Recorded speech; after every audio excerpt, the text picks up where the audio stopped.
Hey guys, si Kadyo na naman at nanonood kayo ng Motorsiklo News. Ngayon, makisama tayo sa 10th anniversary ng Imprint Customs.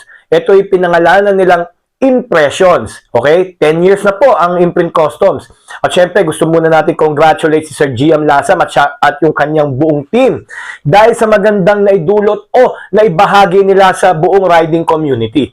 Alam naman natin na ang Imprint Customs ang nagpasimula. Opo, sila po ang start na magkaroon ng mga jerseys na pang-ride ang ating mga riders and local community, no? Dati, naka-jacket lang po tayo, mga riding jackets, mga simpleng jackets. Ngayon, mas comfortable na po ang ating pong sinusuot. Ito po ang ating mga ride jerseys. And, syempre, yung mga iba pa mga apparels na makukuha natin sa Imprint Customs. Okay, so ano ba nangyari sa event? Ito po yung ginanap sa Pasig sa Metro 10. Marami pong mga imbitadong mga riders at syempre mga vloggers, okay? Ngayon, open po sa public to. You just have to go there and of course buy Imprint Customs apparels and mga jerseys and you get a chance to win raffle, no? And sa mga motovloggers naman, naku, kompleto po. Andun po lahat ng mga sikat na motovloggers. Hindi lang po motovloggers, pati yung mga iba't ibang klaseng vloggers pa. Meron po tayo sa basketball, meron din po tayo sa MMA, yung mixed martial arts, andun po lahat. Meron pa nga pong PWD na rider. Ang tawag po doon, Paralympic na rider. Okay? I mean, na athlete, no? Tapos, sino pa? Siyempre, dyan din po ating mga media. At ito po, at pinakita nila ang kanila po mga bagong design na mabibili natin starting today. Opo, sa Imprint Customs. So, ano para? Siyempre, ito, papaitan namin sa inyo yung iba't ibang design at iba-ibang mga pamporma na hindi lang pang-ride, pang-araw-araw pa.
ay nagsimula po yan sa ano lang, sa kanila pong tawag dito, kwarto. Kung si Steve Jobs po is nagsimula po sa kanya pong garage, si Sir Gian po nagsimula po sa kwarto lang. Hanggang sa unti-unti na po siyang lumilipat sa kanila pong garahe, tapos nagkaroon na po siya ng shop sa Marikina, hanggang nandito na po siya sa may Marcos Highway o tinatawag natin bagong-bagong Imprint Customs. Makikita rin natin ang Imprint Cafe. Yan po, ganyan po kagaling si Sir Gian Lasam. At hindi lang naman kasi siya, no, dahil pinangangahalagahan niya yung mga tao na under niya, yung kanila pong team. Kaya mas lalo pong lumaki ang Imprint Customs. And guys, you won't go wrong pag bumili ka ng Imprint Customs. Marami na pong gumaya, pero iisa lang po ang Imprint Customs. So sa Imprint Customs, maraming salamat po for sponsoring our, of course, our gears. And most especially, more power to you. At dumami pa ang mga taon na magsaservisyo kayo sa buong Pilipinas. Okay? Huwag lang po sana Pilipinas, hanggang abroad na. Yan po ang Imprint Customs.